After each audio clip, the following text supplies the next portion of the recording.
प्यारे बच्चों, good afternoon. हमारा लेसन है 10 उपसर्ग। ठीक है, उपसर्ग क्या होते हैं? वे शब्दांश। शब्दांश क्या होते हैं? शब्द का एक छोटा हिस्सा, ठीक है, एक भाग, एक टुकड़ा। तो इसकी परिभाषा आ जाएगी, वे शब्दांश जो किसी शब्द के पहले लगकर उसके अर्थ में परिवर्तन या फिर बदलाव या फिर विशेषता ला देते हैं, उसे क्या कहेंगे? हम उपसर्ग कहेंगे। ठीक है, यानी कि उपसर्ग वैसे क्या होते हैं? शब्द का एक छोटा हिस्सा होता है, शब्दांश होते हैं, लेकिन वो किसी शब्द के आगे जुड़कर उसके पहले आकर क्या करेंगे? उसके अर्थ में परिवर्तन ला देंगे, उसका अर्थ है वो बदल देंगे, उसकी विशेषता बताने लग जाएंगे, उसे हम क्या कहेंगे? उपसर्ग कहेंगे। ठीक है, तो हमें यहाँ पर कुछ उपसर्ग दे रखे हैं और उनका हमें क्या करना है? उनको याद करना है और उनका हम किस प्रकार से प्रयोग में ला सकते हैं वो करने। ठीक है, अब देखो, औजार है, परतंत्र है, उपहार है। ठीक है, तो देखो, औ प्लस जार। औ यहाँ पर क्या हो गया? उपसर्ग हो गया। जार यहाँ पर क्या हो गया? मूल शब्द हो गया। ठीक है, परतंत्र, पर प्लस में तंत्र, तो पर हो गया उपसर्ग, तंत्र क्या हो गया? शब्द हो गया। आगे देखो, उप प्लस में हार, उप उपसर्ग हो गया, हार है वो मूल शब्द हो गया। ठीक है, यानी कि इसके अंदर क्या कर दिया इन्होंने? अर्थ बदल दिया। अब देखो इसका अर्थ देख लो एक बार इनका।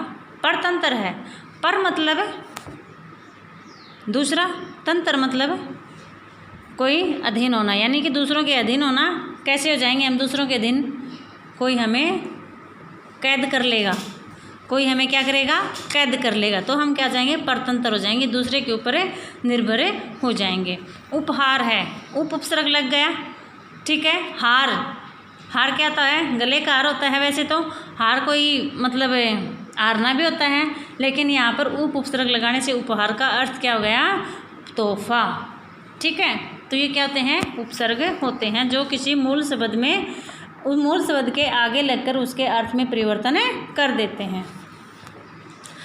उपयुक्त औजार, परतंत्र और उपहार शब्द जार, तंत्र तथा हार शब्दों से पहले क्रमशः औ, पर तथा उप शब्दांश लगने से बने हैं। ठीक है, यानी कि पहले क्या थे? ये जार, तंत्र, हार, लेकिन उसके अंदर हमने क्या जोड़ दिया?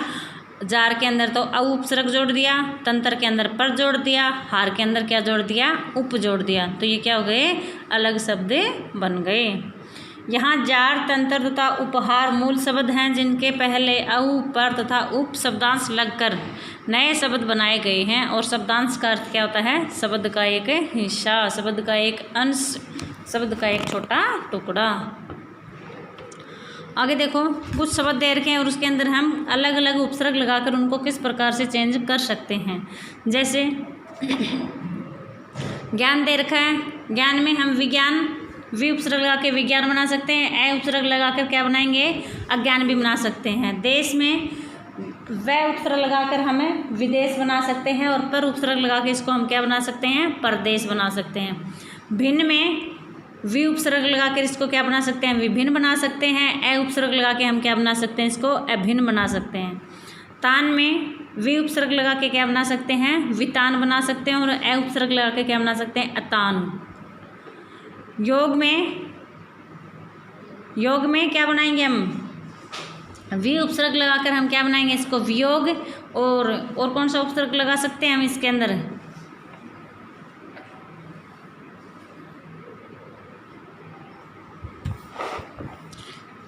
योग में वियोग और कु लगा के कुयोग बना सकते हैं। रोध को अ उपसर्ग लगाकर हम तो अवरोध बना सकते हैं। वि उपसर्ग लगा के हम क्या बनाएंगे? इसको विरोध बनाएंगे।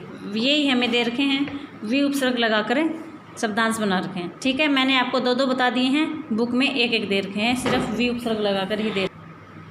आपने ध्यान दिया कि मूल शब्दों के पहले वि शब्दांश जुड़ने से शब्दों के अर्थ में परिवर्तन आ गया है, और इस परिवर्तन को ये ऐसे शब्दांश क्या कहलाते हैं?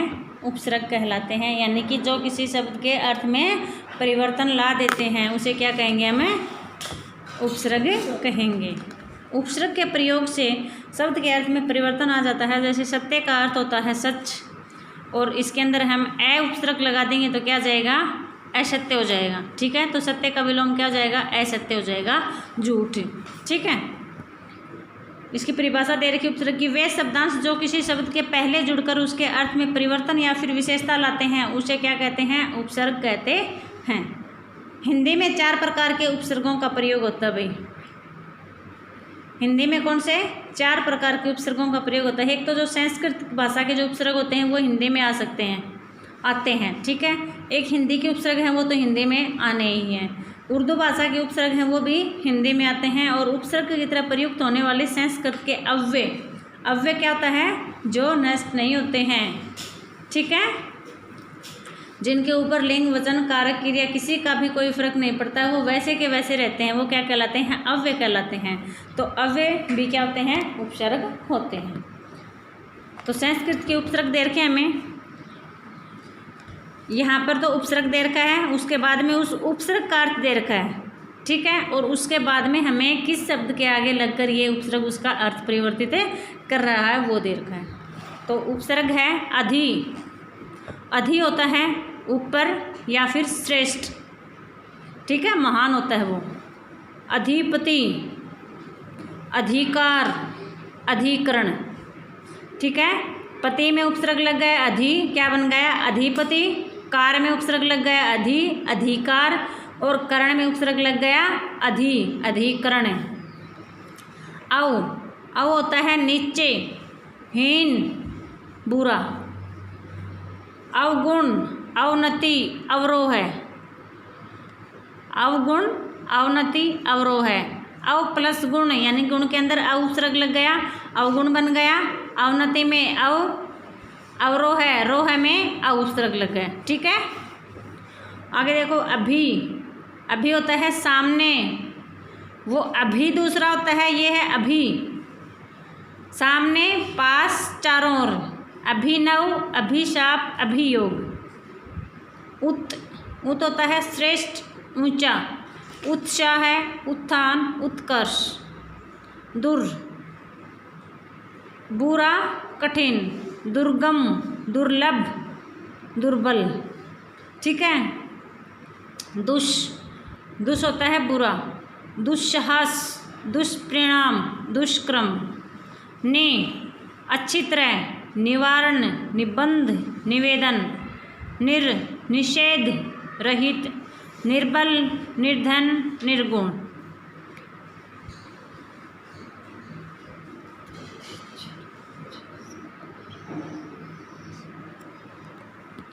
परा होता है उल्टा या फिर पीछे, तो आ जाएगा प्राजेय, पराक्रम, पराकाष्ठा।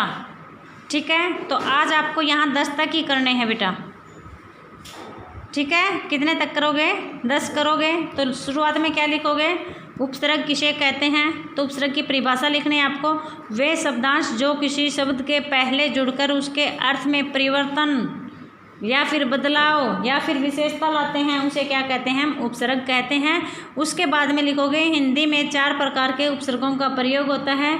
एक तो संस्कृत भाषा के उपसर्ग, दूसरे हिंदी भाषा के, तीसरे कौन से होते हैं, उर्दू भाषा के होते हैं, और चौथे कौन से होते हैं, जो संस्कृत में क्या होते हैं, अव्यय होते हैं। ठीक है, तो ये लिखोगे। उसके बाद में संस्कृत के उपसर्ग हेडिंग डाल के, और 10 उपसर्ग आपको ये लिखने हैं और उसके साथ में उसके शब्द भी बनाने हैं। ठीक है, thank you, have a nice day.